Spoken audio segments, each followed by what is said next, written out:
Hi, Jordan. Hi, guys. Welcome back to Girls Gone Wellness. I'm so happy to be here for round two. Us too. This is going to be a really fun episode.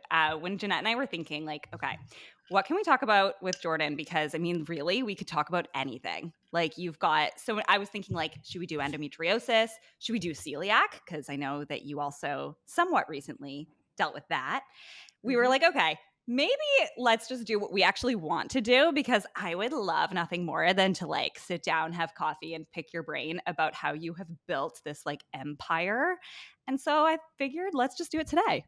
Awesome. Yeah, so happy to have that chat. Yeah, and I got diagnosed with celiac like a year and a little bit ago, which I always say is the most like Yeah. off-brand thing that's ever happened to me to Right. now have to not eat gluten. Seriously.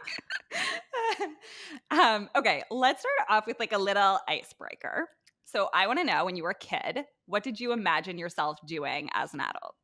Oh, that's such a good question. So I was born in the 80s.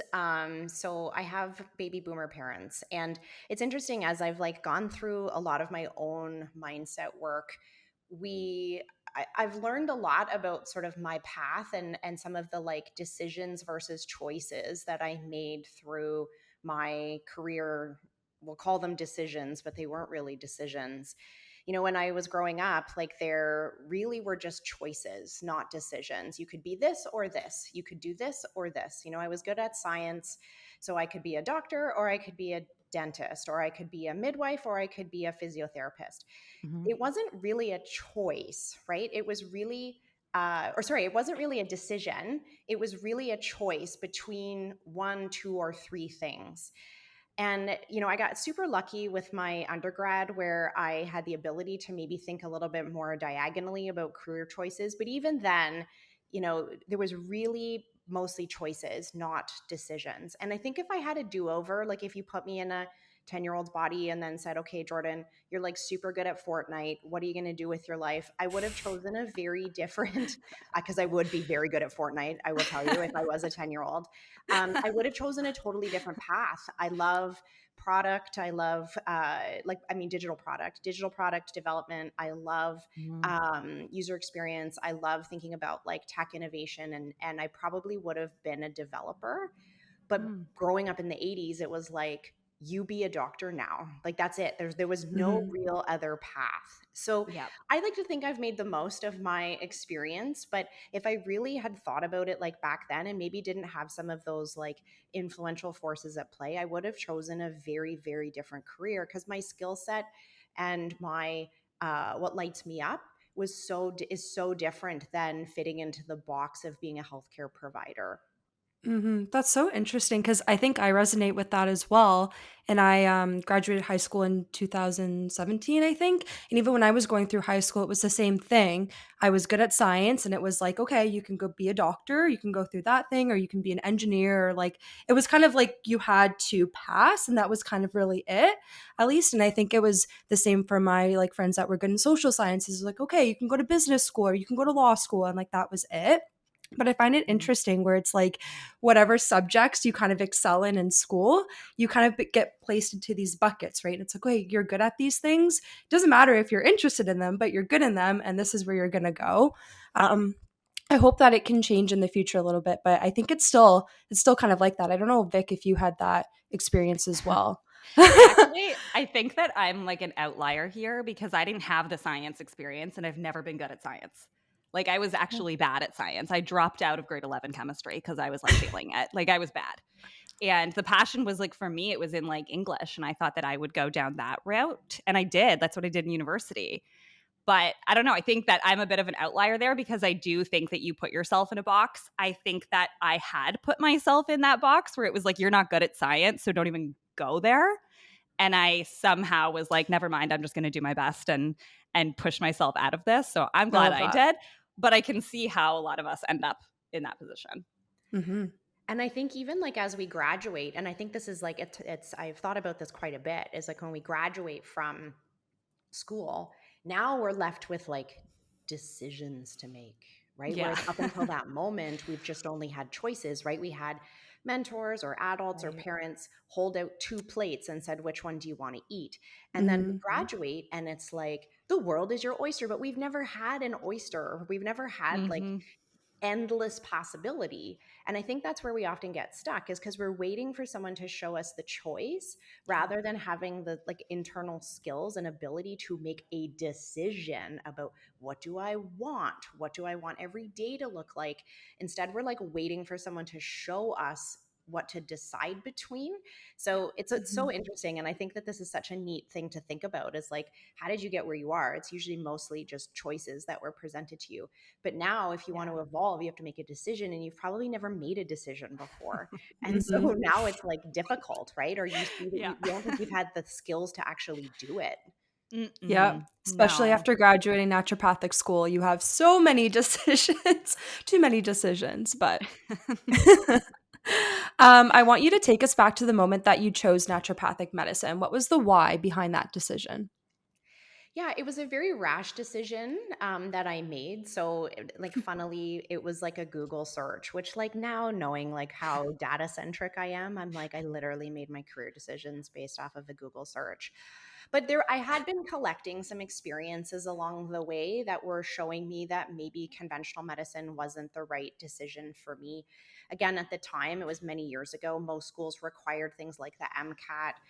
Most schools required you to have worked in a lab, which I feel like I maybe could have lasted 2 to 3 hours pipetting shit, and then that would have been it, right? Yeah. And so the hoops that I needed to check, or the boxes I needed to check, were really outside of my like natural capability. I was an athlete in university. I missed a lot of school for sports.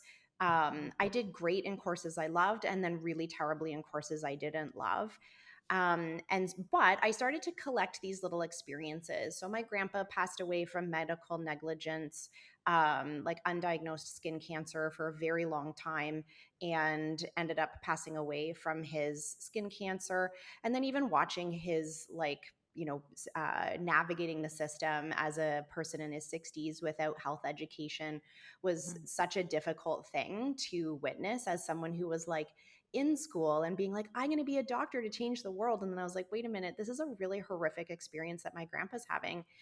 So I had that. I had lots of friends go to med school, and I kind of watched them change or be hardened by that experience. And so I started looking at alternatives like midwifery, like physio, like I even looked at paramedicine, like meaning like paramedic. I was a first responder when I was in university, which I loved.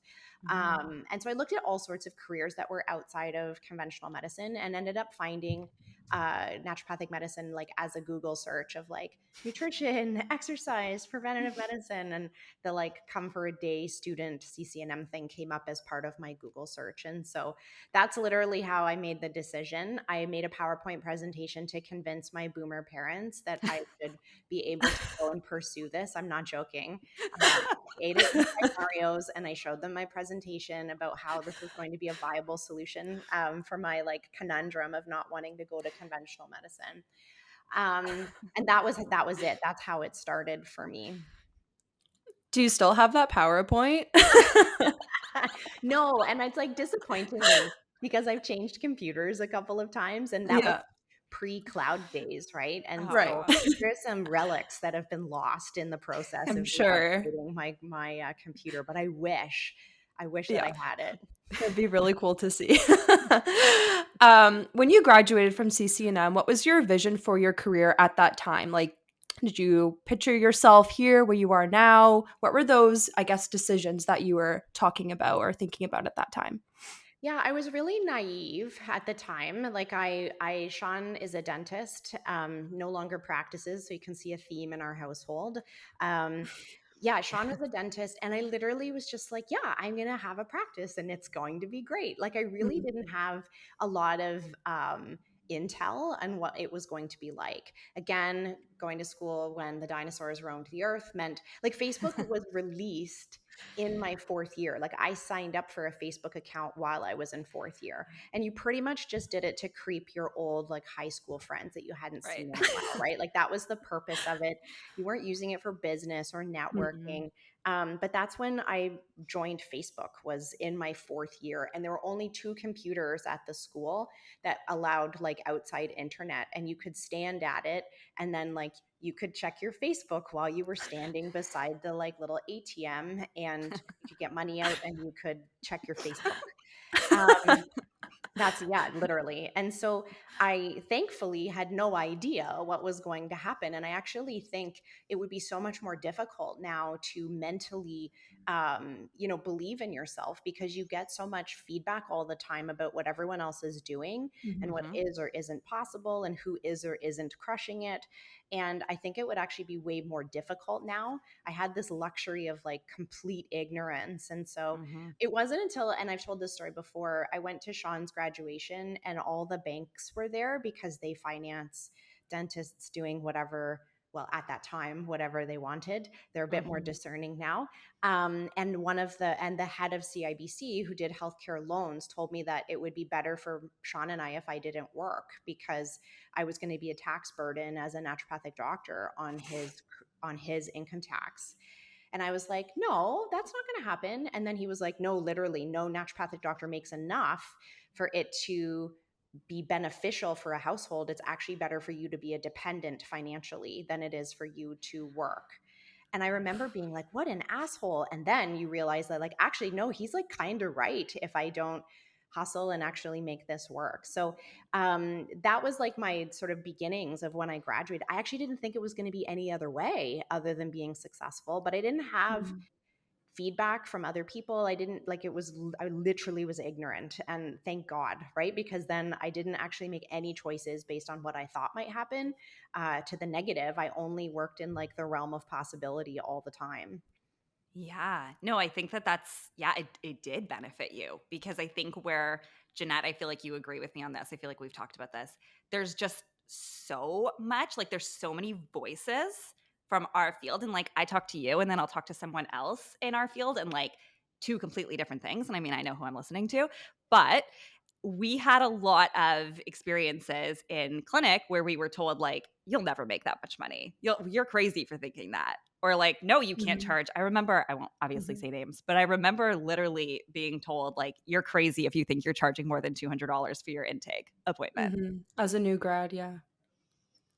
You know? And so there's just so many voices, there's so much chatter, and trying to tune that out and be like, this is what I want to do and this is what I'm going to do regardless of what I'm hearing around me is very difficult, and I know I'm not the only one who feels that way in our career. Yeah, if it makes you feel any better, like only last summer I ran into one of my old clinic supervisors and she told me that I didn't have the experience or capability to do what I'm currently doing, and that I was crazy for thinking that we were going to be successful. And so that messaging, and it's so like the irony, right? Like it doesn't even matter what you're doing, is that people will Right. think that you can't do what you're doing or you can't do what you Yeah. want to do, no matter Yeah. Yeah. what you're doing or where you're at in your career. So it's funny because that means that those comments are not evidenced in anything, right? If Mhm. I if Mhm. I'm going to get them 20 years out and you're going to get them 20 days out, it means that Yeah. it's irrelevant, right? It's like the people sharing those messages, they're doing it on no evidence whatsoever. Mhm. Yeah. It's kind of scary. In terms of, okay, so right now, Jeanette and I have just graduated pretty much. I mean, it's already been like, what, 6 months, which is wild. But we've just written our board exams. We're in this very weird in between of like, we're not students, we're not doctors, we're just kind of waiting.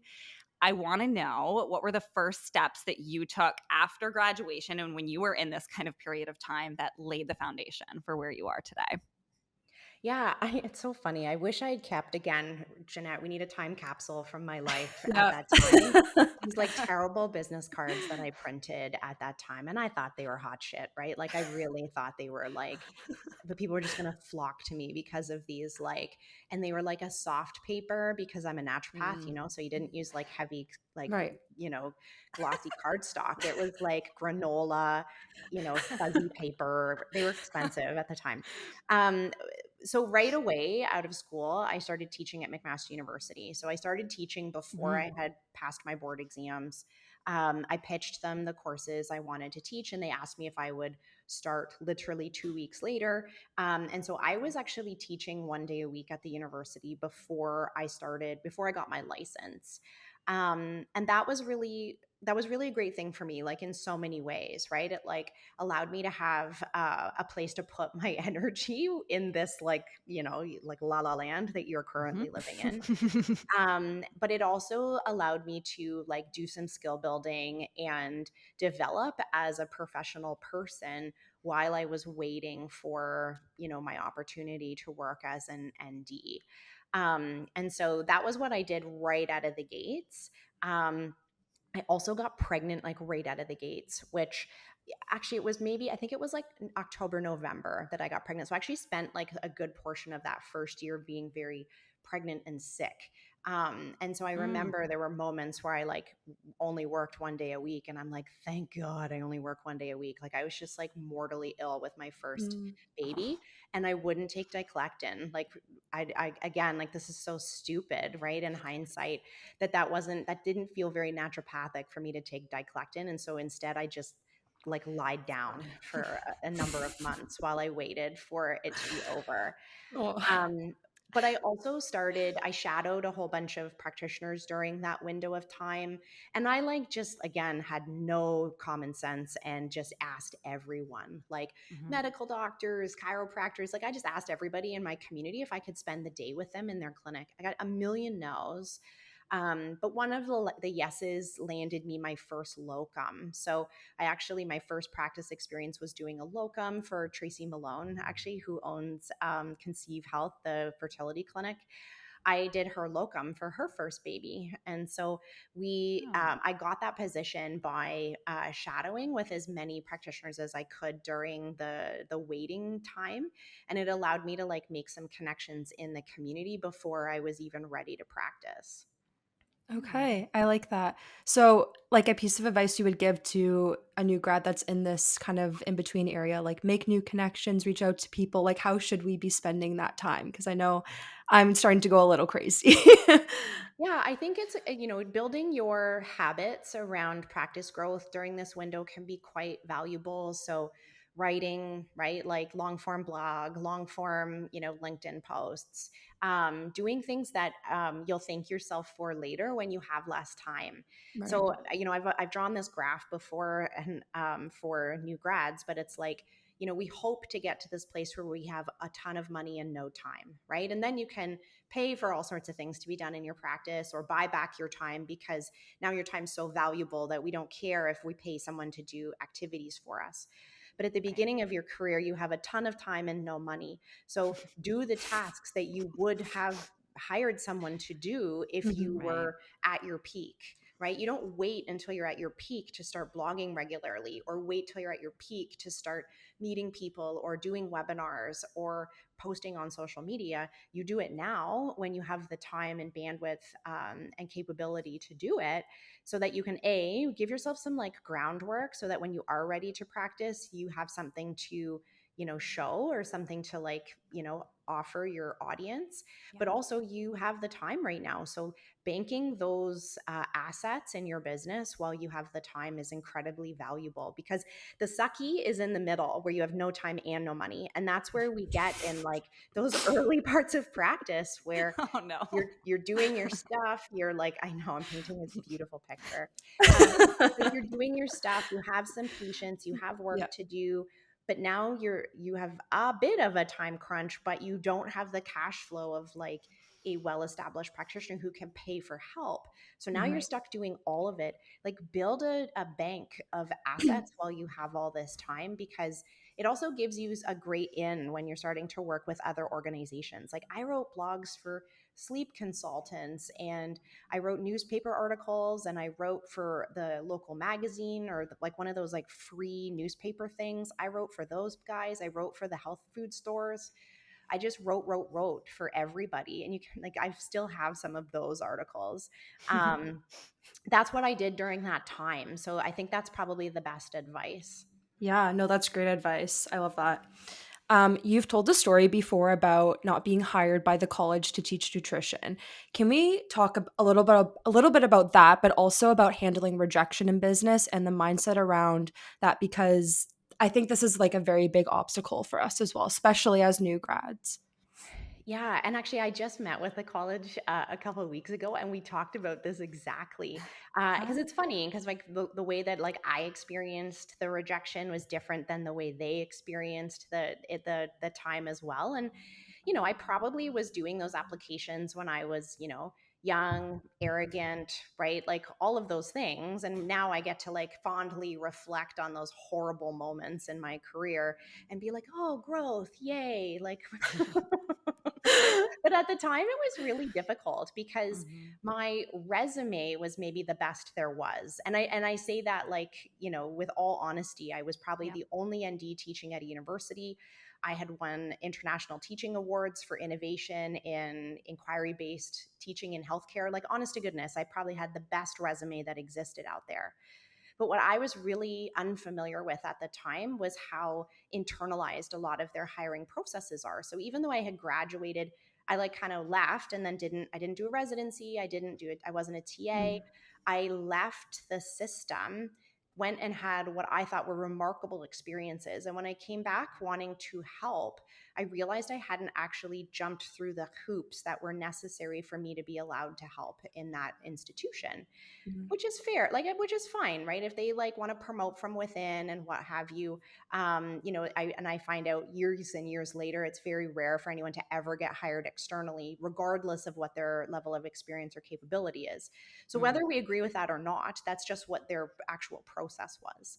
But mhm, at the time, it was difficult for me because I felt like I had a lot to offer and I felt like nobody wanted it. And so Mm. it was a really difficult thing to be rejected that many times, because I was like, is it something I said? Is it something like I didn't realize it was a system that I was mhm, trying to like literally blow up and insert myself in?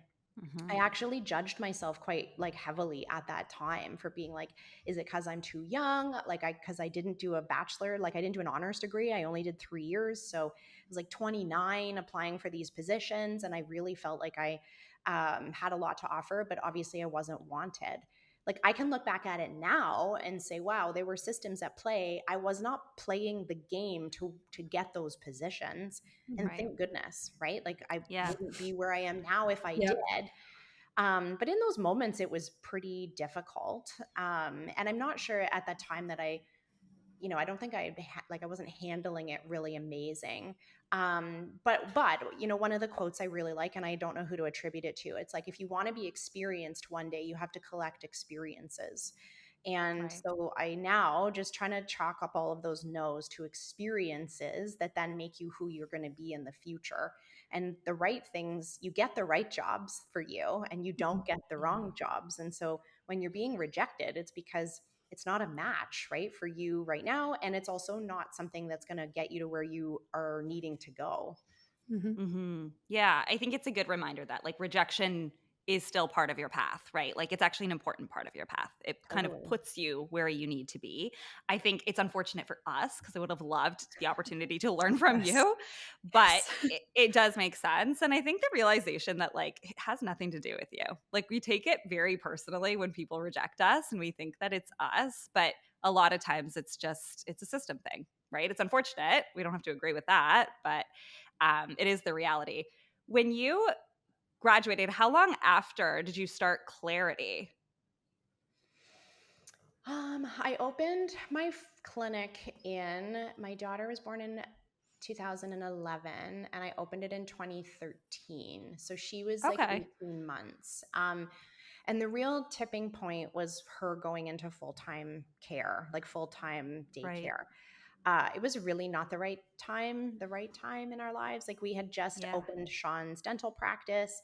We joked that I had to get independent legal advice around the loan for that because they wanted to make sure I wasn't being coerced into leveraging our entire family and future against his practice loan. So I had to go see like a separate lawyer who was like, are you being pressured? Are you being coerced? Oh my Do you gosh. understand the Wow. ramifications of this loan? Right. So I'm like, I basically had to sign away my left ovary for him to get his practice. And then I was like, I need to start my own practice, like literally in the same year. And it's because I'd had so many challenging associateships that I hit this like breaking point where I was like, I need to make all the decisions because I could not find something that was good, ethical, had a future, right? Like acknowledged my capability, all of those things. Like I couldn't find it. So I'm like, I guess I just have to open my own clinic. Now I think people have so many more options, and clinics Yeah. are generally way better run than they were back then. Right. But that's when I started. It was in 2013, and it really just started with me. I didn't add another associate or add someone to the office I think it was 2 years almost before I added another person to the office. And then now it's grown into, a much larger team. And I'm not even the primary practitioner there any longer. Yeah. It's funny because I wanted to ask you, like, do you think there's ever a right time to open a clinic? Like, because it's like when you graduate, you have no money. And then you have kids, you really have no money. Like Jeanette and I talked to Dr. Brittany Shammerhorn about this because she was like, this is how it works. Like you get money and then you give it away because you're, investing in something new, and you never really have that much because you're just continuously putting it back in, which makes sense. But it does make you feel like, is there ever that like quote unquote right time to do anything? Or do you just have to take that plunge? Yeah, still in my business, it's not like you ever have money sitting around to make the Yeah. next investment, right? Like you don't go Right. like, okay, I've saved $60,000, I'm going to get a VA, right? Like that's not Right. how it works. Investments in your business are about leveraging your time or creating something that is revenue generating. And I think that's one of the biggest mindset blocks we have in our industry because we get so much messaging that we aren't worth what we charge, that we're going to Yeah. fail, that people feel like they have to hoard the money in their business to justify then the spend. Right. So my first, when I joined that, or when I signed the lease on that business or on that building, I had to top line, like not net, I had to top line better than I had ever billed before in my entire career in order to not miss a rent payment. Like in the very first month, I did not have enough money to pay the first month. I mean, you did your first and last month, which I think I had to borrow to do that. I did not have enough to do the first month. So, but when I did that, what became available to me was that I could work any day of the week I wanted, where my current associateship, I was Right. limited in the days I could work. I could charge whatever I wanted. And in my current associateship, they had capped my billings because it was a physio clinic and they felt like I looked like this weird outlier charging more than them. So they made me charge what they charged. Right. I Oh. had the ability to market my practice in the way that I wanted. In like 2 associateships previous, it was a very different arrangement, and I couldn't really market my practice the way I wanted to. So the investment unlocked capability. It wasn't Right. it wasn't an expense. It was an investment that allowed me to unlock capability. And everything's like that, right? Yeah. You hire the VA, you don't have the money sitting in your bank account to then pay the VA. You hire the VA, and the VA allows you to work differently and smarter, which allows you to pay for the VA and more. But we don't generally graduate from ND school having the confidence that that's what happens, right? No. People feel like the money is just always being taken from them. And I try and like compare it to other industries, right? I'm like, if you owned a retail location, you would have to buy the shit you sell before you sell it. You don't Right. say to people Yeah. like, okay, give me the money. And then once I have the money, then I will buy the jewelry, right? Or I'll buy the Right. t-shirts, the sneakers. You have to have it there to sell. And we limit what we build because we want the money first. You don't get the money first. That's not how it works. You can't have the money first. You have to build the thing first, and then the money comes. Yeah. No, I think that's I mean, that, like we know that intuitively, but it's terrifying. And we graduate without the confidence, but also really without the knowledge. Like, my God, I took this massive loan out. I know nothing about loans. I learned a whole lot about interest in the last 4 years that I didn't know before. Yeah. Right? Like, we just don't have it. And I think that when you graduate in a lot of medical professions, you are like, if you're a family doctor, like you graduate, you're right in practice, you're getting all these patients. But when you're a naturopath, like you are a business owner, whether you like it or not. And it's terrifying when you don't know what's going on. It's really freaking scary. Yeah, it is. And I wrote about this the other day. One of my mentors uses this term called need line, and I really like it. That like if you don't need anything to sustain your business, you will make just as much as you need, right? And so Right. when we don't invest, when we don't take that leap, when we don't move forward, we have a very hard time making more, right? You don't get this like windfall when you haven't invested. And when I Right. made that decision to open my clinic, I even remember exactly how much the rent checks because I knew that I needed to work like 19 hours or whatever it was per month in order to pay rent.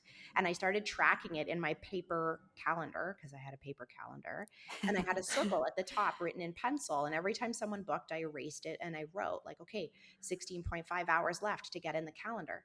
And what Wow. that did for me was that every single day that I showed up to work, there was this number sitting there. And it's like, you need 16 more hours this month, Jordan, in order to make rent. Like, what are you going to do?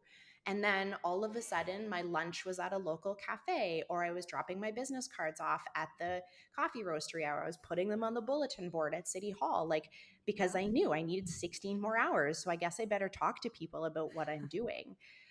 But it was because I had to, right? I had to. There Yeah. was no other choice. So whatever that goal is, like I honestly think like putting it on a little sticky and putting it right next to your computer, encircled in pencil, to be like, this is how many more hours I have left to bill this month before I can make all my payments and feel good about what I'm doing. It actually changes your behavior every day. Hmm. You show up differently, you talk to people differently. But if you don't know, right, and you're like, hopefully I make enough money, like you don't behave any Yeah. differently and you don't make enough money. Mhm. Yeah. No, I think that's a really good point though for people who are listening. Like you can't just like sit around and expect it to come. Like I know we've put in a lot of time and a lot of effort over these last 4 years, but like now's not the time to like sit back. Like we have to really really hustle for it and know what we're hustling for. I think that's important. Okay, I have to know because you somehow do it all. And Jeanette and I would like, we try to be like that. We try to do it all, but I think that some areas we suffer in. um, you are a clinician, you are a business owner, you have your podcast, you have the Confident Clinician, like you taught a McMaster. How the heck did you do it all? I'm a And you're a robot. mom and a wife. I'm Like, a Robot. robot. Yep. Yeah. do you Sitting have in more my hours in a hallway day? like mask. Yeah, no, I'm a full robot underneath. Um, it's funny because I just recorded a podcast with Bobby and Paul from Gravity Health Clinics, and they asked me the exact same question. And they were like, "Are you a robot?" And I'm like, Yeah. "I am." You know what? I honestly like. I don't know. So I I'm very, very, very resilient. So I don't know, my HRV is like in the mid hundreds. I am a very resilient person. And so the amount that I'm able to hold in any given time without that feeling physically or emotionally detrimental is higher than the average person. I will, Mm, and I never thought that before. Like I've never really said that out loud before. But I do think it needs to be like acknowledged that I just can hold more than the average person. And I don't know 100% why that is. I, exercise, a lot, and I have used that as a tool to grow like resiliency wise and to stay well. I do work a lot. Like I work a lot. And so mhm. I also put in hundreds and hundreds of hours on all of these Yeah. pieces. Now I have help, right? But there was a time where I would put my kids to bed. I'd sit in my bed and I would edit my WordPress website and write blogs and update copy and do all my social media. Then there were Mhm. times where I was in practice. I only ever worked, my cap was about 22 to 24 patient hours a week. That was my like max that I ever worked. But then on my off days, I taught at McMaster and I built Confident Clinician. So did I do all the research for Confident Clinician like at night, in the morning, on the weekends? Yes. Like that's just yes, that is how I did it. I Mhm. did it like I didn't like block from 9 to 10 a.m. on a Wednesday. Like I was working during those hours. So I Mhm. don't know. I don't totally know why I have that ability to like hold so much at one time. I'm also really good at not letting like the past moment influence the next moment. And so that ability to just be like, okay, well, that was the thing, and now that's over, on to the next thing. It means that I'm also not derailing myself based on the success or failure of all my past things. I just keep going. If I do a webinar and one person shows up, okay, well, we're doing another webinar tomorrow, so we better keep going. So I have those two capabilities of like, I really don't think that hard about what other people are thinking about me. I really don't think that hard about all the things that I did yesterday. And I have like very, very, very high resiliency. So when you put all those things together, it means that I like can be highly, highly productive and create a lot of work product without it feeling detrimental. Mhm. Do you think that there is such thing as balance? Like when people say you need to have a work-life balance, like is there such thing or do you just get better at putting those like processes in place? I don't know, like I really love working.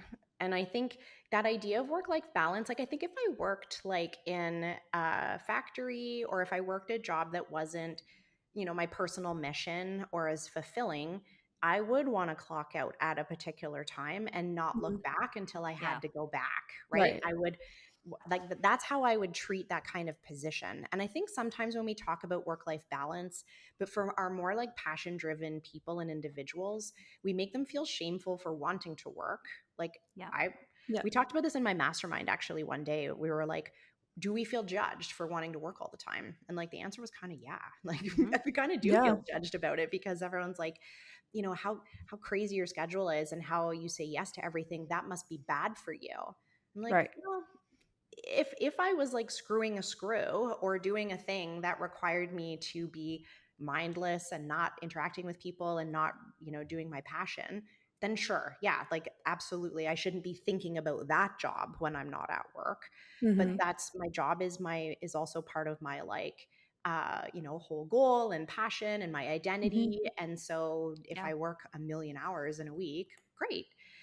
Getting to that point also allows me to have like high flexibility, so I can take my kids to skiing, I can go hiking in Switzerland randomly. But I didn't get there by cutting myself off at six Yeah. o'clock and saying, well, I don't post on Instagram after 6 o'clock because boundaries. I just Yeah. grew my business in the hours that I felt like I needed to work, and that's afforded me the capability to take time off later. Mhm. Yeah, I And definitely that's resonate why. with that. I definitely resonate. I know, like, when we started the podcast, Vic, you can probably attest to this as well, but, I mean, we would have clinic during the week or whatever many hours, and then me and Vic were also working, and then whatever time we had, we were just recording, and there was a time, because mine and Vic's, schedules were the complete opposite with clinic, we were only recording on the weekends, like, we were only recording on Sundays, I think, at one point for, like, a couple hours. I don't even know why anyone booked in with us, but, I mean, we Mm-hmm. made it work, but the same thing. Like if we looked at our schedule and we are like, well, we can only do 9 to 5 and we're busy during those hours. I guess we can't start a podcast, then we wouldn't be where we are. So Yeah. yeah, I love your thoughts on that. What was the spark behind the Confident Clinician? When did you realize that this was going to be a game changer in our field? Um, like I started actually in 2018, so it's older than most people think. And Mm. it really Yeah. started with like some Zoom links and like very, very small group of NDs that we'd get together twice a month. Um, and we would talk like through clinical stuff. And then sometimes we ended up just talking about life, honest to goodness. Mm-hmm. That's how it started. But you know, there's two things. One is I gave a really big presentation at our Ontario conference one year. Oh gosh, I have so many stories actually now that I'm thinking I about love this. it. I love the stories. So I gave this presentation at the fall convention, and it was an absolute dissertation, like on PCOS at the time. So it was in 2018, and it was an absolute dissertation. It took me 6 months to get the presentation ready, and I think I had like 400 references. Like it was too big for what, like I didn't know any better. I'm just like, I'm just going to tell you everything there is to know about PCOS. And it was um it was received so well, and I was paid $150. um I'm not joking. I was paid $150 for my honorarium to give that presentation. And I remember when I got off the stage, one of my colleagues, who I didn't really know very well at all, actually, was like, he said, you should have been paid $10,000 to give that presentation, Jordan. And I was like, oh, that's ridiculous. I'm like, no one will pay to learn. No one pays to learn, right? Like that was my first like thought. I'm like, well, no one pays to learn.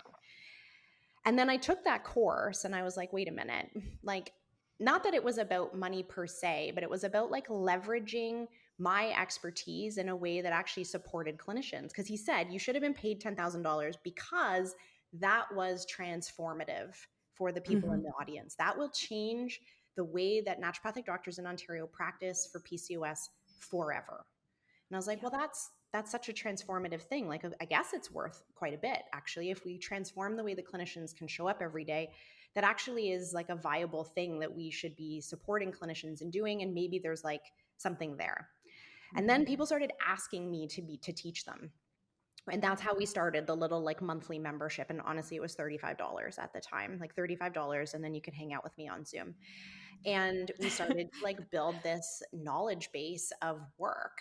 And then I realized that people lacked the resources. I realized that NDs were left to do 100% of their research on their own.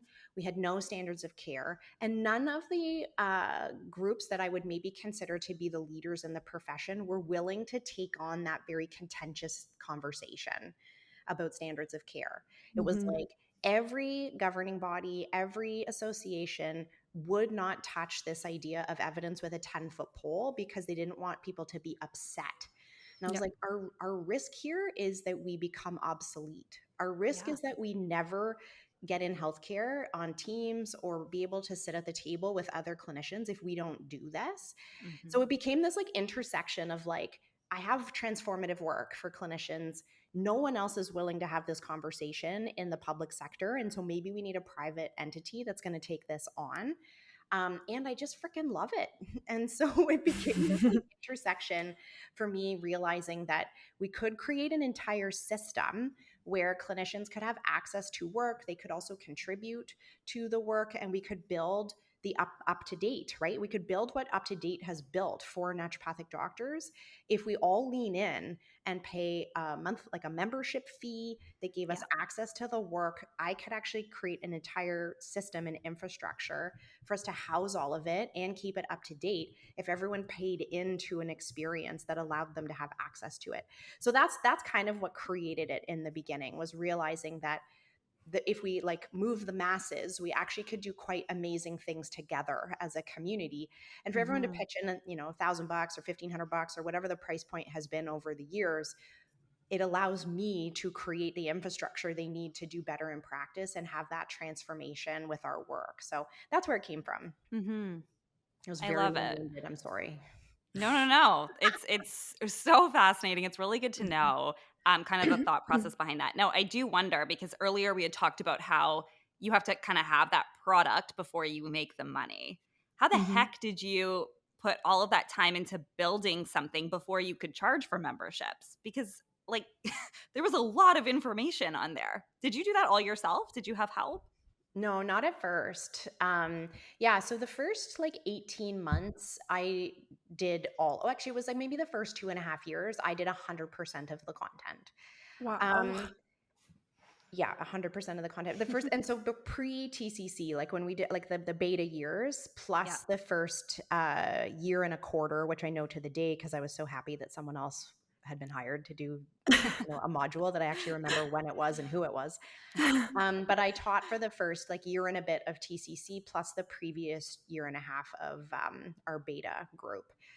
And yeah, so I taught all of it. And how did I find the time? Well, a lot of the work was work I had been doing all along, right? Right. Like I had a reference manager with 20,000 references in it before we started TCC because that's just how I ran my practice. I didn't realize no one else was doing that until I started working with other clinicians. But Mm. when it Yeah. was, I could like reach into the bank and be like, okay, well, this month we'll do PMDD, and this month we'll Yeah. do perimenopause, and this month we'll do this. So for a long time, I was able to like reach into the bank, which, I probably made some mistakes there because in the first year, people thought TCC was only a women's health organization. And Mm, truly, it's because I was relying on my expertise to fill right. the Mm. content. And I actually didn't really realize what it was going to become in that first year, right? I thought people were paying for the individual modules, which they were. I didn't Okay. realize what we were building at the time. And then we started to do primary care, period, and bring in Yeah. people that had expertise other than mine. But at the beginning, I Mm-hmm. did all of it, and my clinical practice funded it. So it was like Okay. a $70,000 investment for us to Yeah. get TCC off the ground in that first year, and my clinical practice funded that whole endeavor, actually. And so it was my time and Mm-hmm. it was my money at the beginning. Yeah. I think what a lot of people don't know about our career. So, well, in general in medicine, because I would say it's probably similar in conventional care, but when you go to school to become any form of doctor, you learn about conditions and you learn about the science of things and the basics and the textbook stuff, but you don't actually learn how to treat a patient. Like, I don't know if that makes sense, but you really don't. And so I Mhm. remember getting into clinic and I had a patient with HA, hypothalamic amenorrhea. And if I didn't have the Confident Clinician, I have no idea, first of all, what I would have tested in lab work. Not a clue, because nobody taught me that. No one taught me that. People taught me about the Dutch test. People taught me about urine testing. I didn't learn about what needed to actually be tested. I didn't learn about, like, even in terms of like that quote unquote standards of care. Do I have to recommend a DEXA scan? Do I have to do any of this? I'm useless if I don't know that information. Why are people paying to see me if I don't know that information? And we don't learn it. And I honestly don't think you learn it in conventional care either. Like, you need this community and this system that has everything in it. And that's exactly what you've built. Like, I think it's seriously the most incredible thing that could have happened to our field. Mhm. Aw, thanks, Vic. Yeah, and I agree with you, right? And what that does, and so let's say you didn't have TCC in that moment, like either A, you like tremendously disappoint that patient, right? And now Yeah. you feel like your business is impossible because you have to fill every single hour with people who are new and people who maybe don't love what you're doing with them. Yep. But also, let's say you were highly successful with that patient, you would have had to do that under your own steam, right? And Yep. have searched it up and looked it up, hoped that all of the resources were open access. Like, Yes. so many things would have had to have been true for you to be successful. And the time burden that that places on every individual practitioner for every hour of work that's in their Mm-hmm. schedule means that we can't excel as a profession. Because if every 1 hour of clinic creates 3 hours of research, Yep. you'll never make it, right? We cannot survive if that's the ratio. We Mm-hmm. can't charge enough for the 1 hour to accommodate for the other three. And so we need something that actually makes it more frictionless for you to support that patient.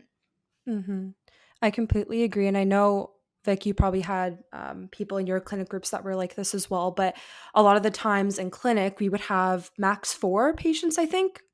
Yeah. 5 patients in a shift? Four. 4, Four. 4, 4. So say if you were fully booked for a shift, like, you would go I don't know, research the night before. I know people that would research the night before, hours and hours and hours for 4 patients. Then you would Mm-hmm. come into clinic, and then the patient would say something completely different on the spot, or something is not what you thought, and then you have 8 hours of research that you've done the night before that isn't even relevant. Like, how can you think on your toes? How can you it's not feasible when you have 4 No. patients.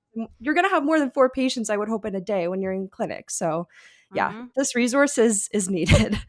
The other thing Mm-hmm. is that it does, Jeanette, is that it keeps you stuck in the like, what's next, what's next, what's next in your practice, Yeah, rather than building like decision making frameworks and systems yeah. of care.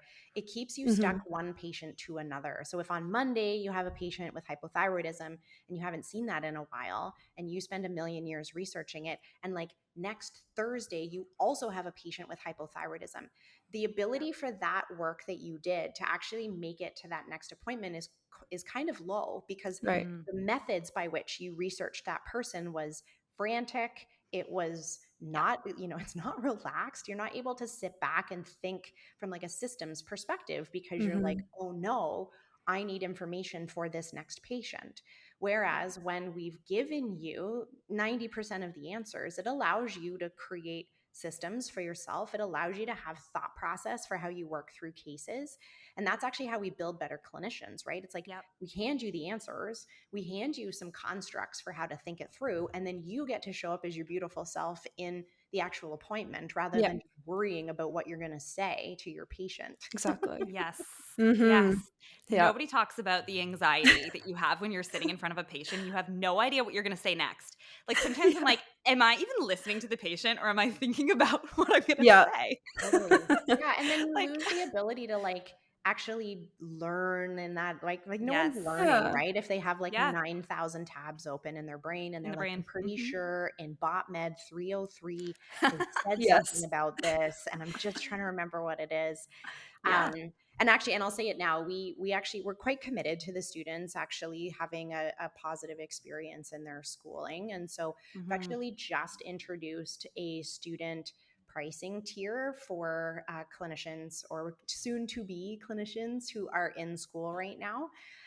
It's brand new for us, but we have this goal of like being on the desktop of every ND in North America. And we know that some of that comes from us helping you survive those first formative years as a student. So as of right now, you need to email us to get the discount code with your EDU email. So like whatever school you're at, whether it's Bastyr or CCNM, you're going to email us with your EDU email to hello@theconfidentclinicianclub.com, and then we will send you what you need to get that student pricing. But our goal there is that if we can equip you during those moments that you actually can sit in the learning rather than sitting in the worrying, Yeah. then when you launch yourself into the world, that you're better equipped and more resourced to be able to be successful in those first few years of practice.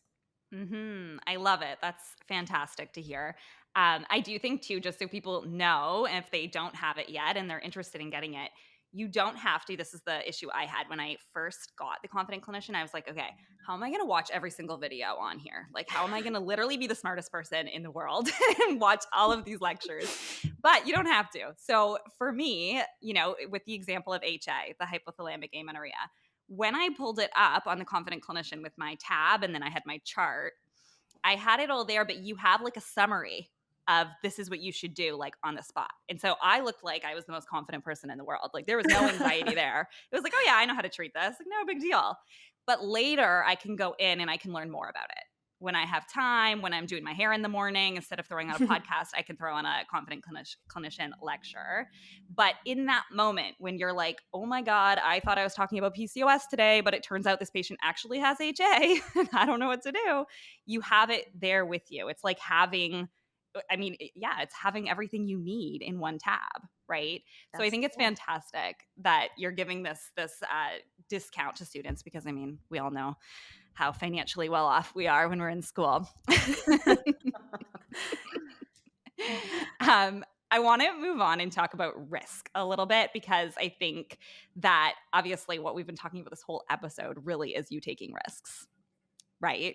So how important is taking risk? Would you consider yourself risk tolerant? Would you consider yourself more like strategic and cautious? I want to talk a little bit about that.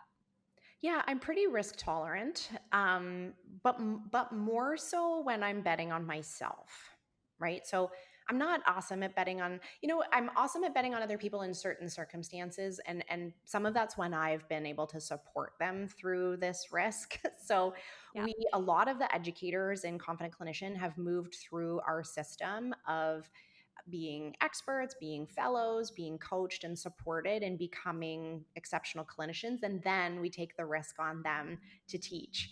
But in general, I don't bet on other people nearly as often as I bet on Yeah. myself.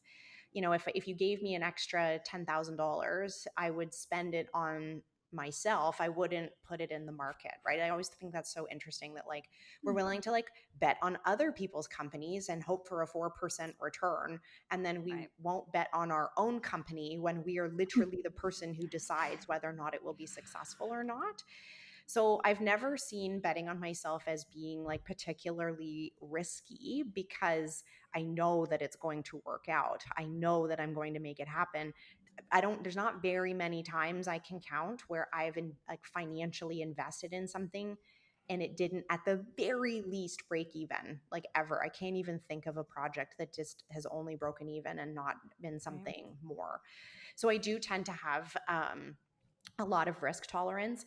I am analytical, right? Like I'm a like very logical and analytical person. And so able to see like all the potential scenarios and what that worst case might look like and how that would maybe be navigated and, knowing which lever to pull when.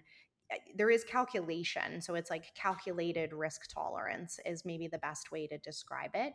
Um, you can try and like do your research and get more information about the risk you're about to take, but eventually it comes down to mindset and having to take the leap. Nobody, and when people are procrastinating on making a decision, really they're just afraid to bet on themselves, right? You can't, like, sometimes when people email us about TCC, like I feel I try and have so much empathy for how much research they're trying to do if this is going to help them.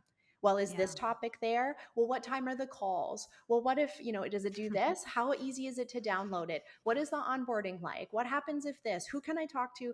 And it's like thousands and thousands of questions to try and decide if it's going to help them or not. Yeah. And I honestly want to just be like, can you just trust yourself for like 1 minute? Because we don't say we save you 5 hours a week lightly. Like, this is a known outcome that happens. Yeah. You doing more research to see if I'm going to help you is really about whether or not you trust yourself that you're going to execute on it. Mm-hmm. So I think sometimes we think we're doing homework or we're checking for the evidence that we should take a risk. And we use that to like almost paralyze ourselves when the actual real question is, do you believe in yourself? Do you believe that you can do it? It's not about the product or it's not about the risk itself. It's like, can you execute to make this risk worthwhile? Mm-hmm. I love that. When you look back on your career so far, even just recently, what's one investment that gave you the biggest return on investment, or one investment that you think really moved the needle for you in your business and in your career? Yeah, I took too long in Confident Clinician to make our last hire. And so we've just onboarded an absolutely like stellar customer success person or salesperson in TCC. And I took too long to make that decision. It's interesting. Like, I had been doing, we call it founder led sales, right? So, like, when the founder is the person who's responsible for like walking everybody over the finish line. And most people's practices are run this way as well, right? They do all the discovery calls, they do all the emailing, they don't trust their staff to close any of the deals. So, it's all founder led.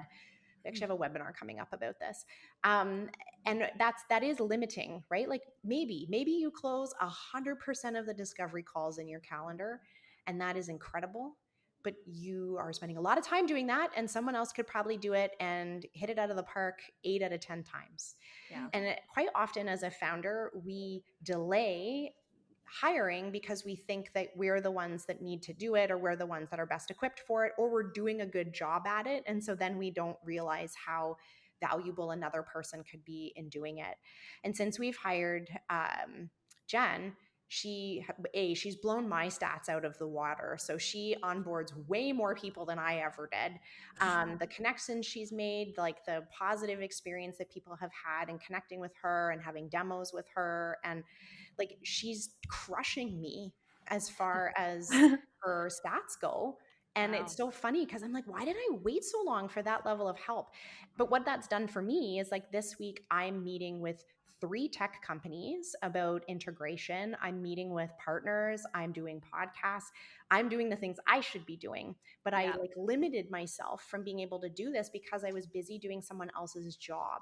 So that investment has been so instrumental in me being able to share our work more broadly, and for us to welcome more people into our ecosystem because they're having these great conversations with Jen. So that's a very recent investment that I just I procrastinated forever on making that decision. It was the wrong thing to do. Okay, I'm glad we talked about that. It reminds me of a book. It was actually you who had mentioned the book. 10 times is greater than 2 times. Is that what it's called? Yeah, It reminds 10x me is of that. easier than 2x. Yeah, right. Where it's just like sometimes you do have to delegate the thing so that you can actually have the time to do what you were supposed to be doing. Right. And you end up making more and being more successful too when you do delegate. So it's kind of funny. It's a good reminder of that because I Such a think good it is. reminder. Yeah, it is scary to make that initial jump though. Okay. This is like the famous question amongst NDs. Jeanette and I talked about this a couple of weeks ago when we got together. Right now, Jeanette and I are in like a very traumatizing time of our career, so our answers were maybe a little bit more negative. But if you could go back knowing what you know now about naturopathic medicine, would you still become a naturopathic doctor? Would you have still taken that route? Well, I don't know. And it's partly because I think I probably should have been a computer programmer, like truly, right? It's not like I'm Yeah. like, oh, I should have been an MD or I should have, like, it's truly because I landed in healthcare, but I'm not actually built to be a one-on-one healthcare practitioner. And so Yeah. I think my answer would have been no, but not for the reasons that people usually will give that I'll answer, say. which is like, Yeah. high, career dissatisfaction or disenchantment, maybe Yes. with the profession. I love seeing patients. I don't have Yeah. time for it, but I truly enjoyed seeing patients. I Mm-hmm. really loved being the Dr. House of family healthcare, where people didn't have the time to be able to get their questions answered. They didn't have the time with a practitioner to really be thoroughly assessed. I really Mm-hmm. loved that. So I think what we offer, like I always say this, like I really believe in what we do. I Yeah. really believe in us. I think we have been under resourced as a profession. And so, despite our being able to offer something so incredibly valuable, that we have not been able to show up in a way that allows us to be that valuable. Yeah. So if we were less like under resourced as a profession, I think we can do amazing work. So my answer is no, but not for like the common reason Yeah. of like feeling Mhm. disenchanted with naturopathic medicine. Yeah, definitely. Someone had asked me recently, like, are you still passionate? Because, like I said, we're in this really difficult time right now where it's hard to get through boards and be in this in between, and so it's easy to be negative. But when I sat with that question and was like, "Are you still passionate about this?" It's like, yeah, like we have a really cool freaking career, and it's up to us to make the best of it, and that's what we're doing, right? But it really is an amazing, amazing career. So I think just even for the people who are listening who are at the school and studying or in the same position as us or brand new NDs and maybe struggling in their first few years, ask yourself, like, am I still passionate about this career? Forget about all the BS around you, right? I think it's so important to go back to that because there's a reason we're all here. Mhm. Totally.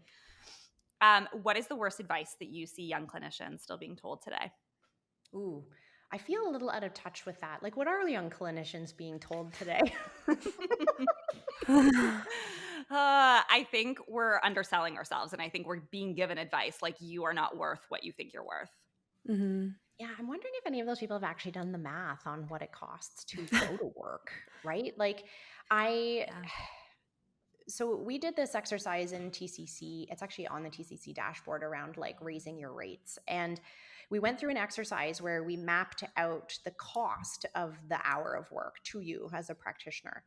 And the people that we did the exercise with were really amazed that it, like, if you have a part-time practice, which many people do, if you have a part-time practice and you're practicing in like a regulated province like Ontario or BC or somewhere where you have regulatory fees and malpractice insurance, it can cost you like $11 to $13 an hour to be a naturopathic doctor. So right off the top, we are giving, 14 or 15 bucks to, I'm going to say regulation, and I mean that in like the most positive sense of the word. Yeah. We want to be regulated. Like, we would really like that to be a thing. And so we're happily give $14 towards that whole process. If you work more, that number goes down, right? So if you Right. only work, 10 hours a week and you're frustrated at your income, work more, because your percentage of your, like, that's a fixed expense. The percentage of the hour that's going towards regulation is always going to piss you off if you Right. don't work enough. And so there's that. Then there's the like overhead of your practice. And so if you're an associate, there's usually a 40%. It should be 40%. Again, we should happily be giving that 40% to a clinic, to be able to Mhm. manage the like space and the people and the infrastructure and the staff and the new patients they send you, all that stuff. Yeah. That's worth the 40%. But let's say we were going to charge 200 bucks an hour. And now here's where I have to do math on the spot. So please bear with me. let's say we're going to charge $200 an hour, like, we're saying that like 5 to 7% of it's going to go to regulation, 40% of it's going to go to your clinic that you're working at. Yeah. And if you're an owner, like, let's like hope that you make 60% of your own billings. Most of them don't. But so now we're at like, see, like 50-ish% is overhead. And what that doesn't include in there is the time you spent on social media recruiting that patient, the discovery call you did for that patient, the homework you're going to have to do for that patient, the continuing education that you're going to have to do to be prepared for that patient.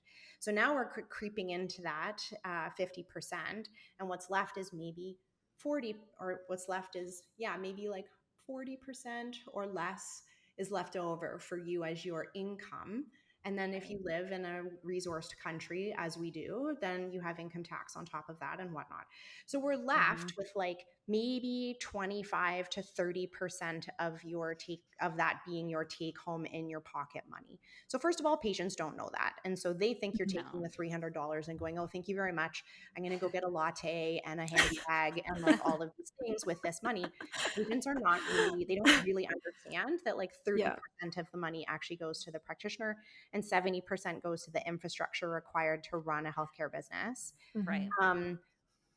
But those are just percentages. And if you're mad about your take home, then change the top line, like change the amount, because the percentages don't really change very much.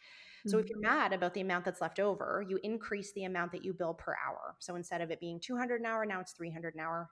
Yep. It's the same amount of work to get that patient, and it's the same number of people say yes at $200 an hour than at $300 an hour. That's a total myth that you, right? And now I'm on a rant, highly caffeinated good rant.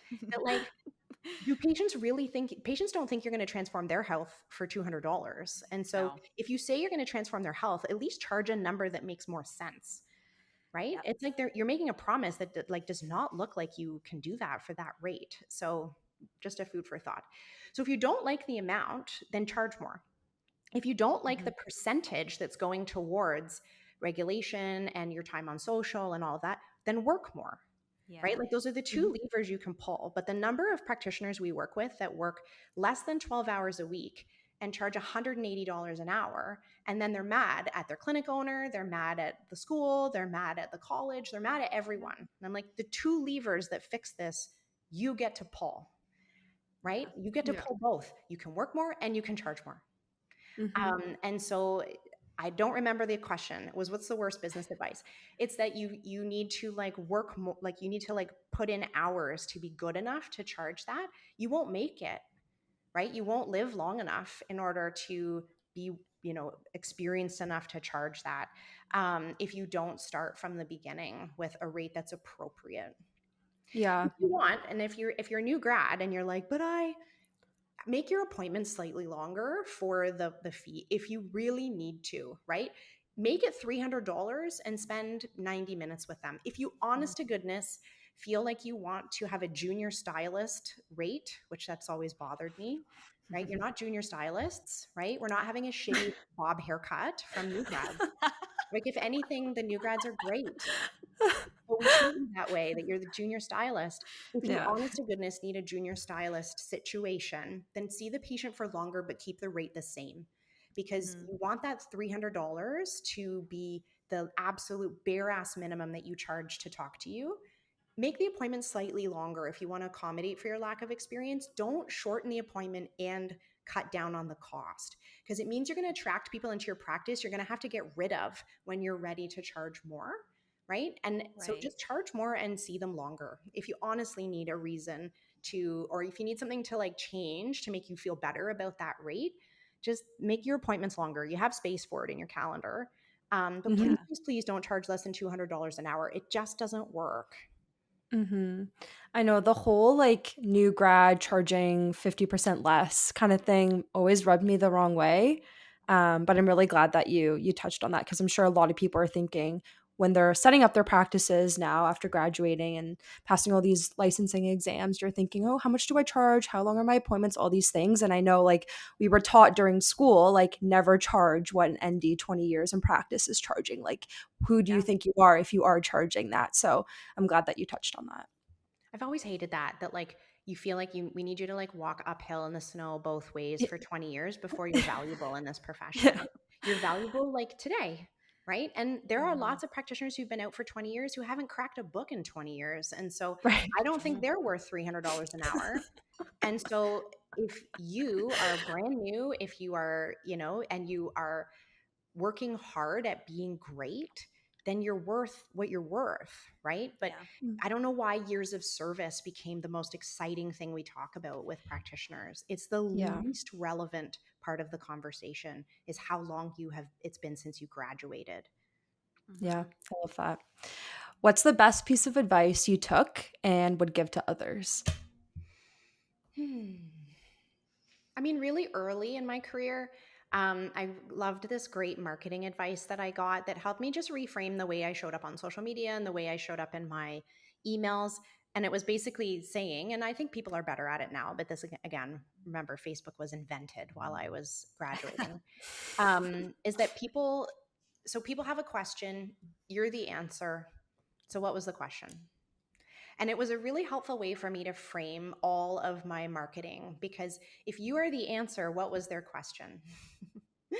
And so if you're stuck, like, and this is, like just copywriting 101, if you're the answer to all of their problems, we need to think about it from the perspective of like, well, what were they asking in the first place, right? They probably weren't asking, should I see a naturopathic doctor, right? They were probably asking, is this bloating from my food?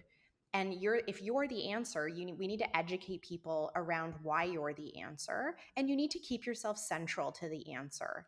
So often when people are marketing, they're like, here's my gluten-free, banana muffin recipe. I'm like, there is nothing about that makes me feel like I need to come and see you, right? There's nothing about that. But I come to want to see you less. Even once a week. You, as a regulated professional, have so much to bring to the conversation. What is your ideal client even asking? And then center your content around that so that you're able to like help them understand why you should be part of their solution. That was like the best marketing advice I got. And I got that really early. I literally sat in on a free marketing webinar that the OEND had put out like in 2011. And I was like, oh my God, this guy's really smart. Like he just said it in a way that clicked for me, and it changed all my blogs. It changed everything that I produced. So I always kept myself central to the conversation around how I'm the answer, but then the copy or whatnot is writing about what their real question was, and then pointing them towards why working together is the real answer. That's amazing advice. Thank you for sharing that. Okay, usually we end our episodes with rapid fire, and we're going to do something similar, but I wanted to do like business hot takes. So statements that we hear get thrown around, whether they're true or false. I want you to say whether it's good advice or bad advice. Okay, but then am I supposed to not elaborate on it? You totally can. We like always break the rules for rapid fire. Totally up to you. Okay, well, we'll see. Maybe it isn't one word answer. Maybe it is a very easy answer. Yeah, it might be. Okay. For the first one, you should say yes to every opportunity earlier in your career. That's a yes for me. Love it. Yeah. Never mix business with friendship. Ooh, that's hard in such a small profession. I'm going to say that's false. I'm going to say that that's false, but I'm also going to say that when things do end, just don't scorch earth. The number of people that scorch earth that then I'm like sitting beside at a conference 2 years later, you can amicably separate, and you don't have to like sling the mud or scorch the earth. So that's my advice on that one. I like that. Stick to your niche. Don't try to help everyone. That's a no for me, but I just like love primary care naturopathic medicine. Right. Okay. Fair. You need the perfect website and branding before you launch anything. Well, you need better business cards than what I had. I'm going to say no to that. Yeah, I'm going to say no. Okay. False. Okay. Jeanette, I know you're feeling good over there because Jeanette made us spend more money on the premium gloss business cards. And I know she's just nodding her head. Okay. She's feeling worth it. Oh my gosh. If your calendar isn't full, you're doing something wrong. False. I mean, I guess it depends. If you want it to be full, then you're not Right. there yet. Yeah. But no, I don't think our calendar. And I had lots of years where I judged my self-worth on my own calendar. And if I had a 15-minute gap on a Thursday, I'd be like, oh God, this is terrible. Right. So I say this from like a very mature place that like don't let your calendar be the way you judge yourself.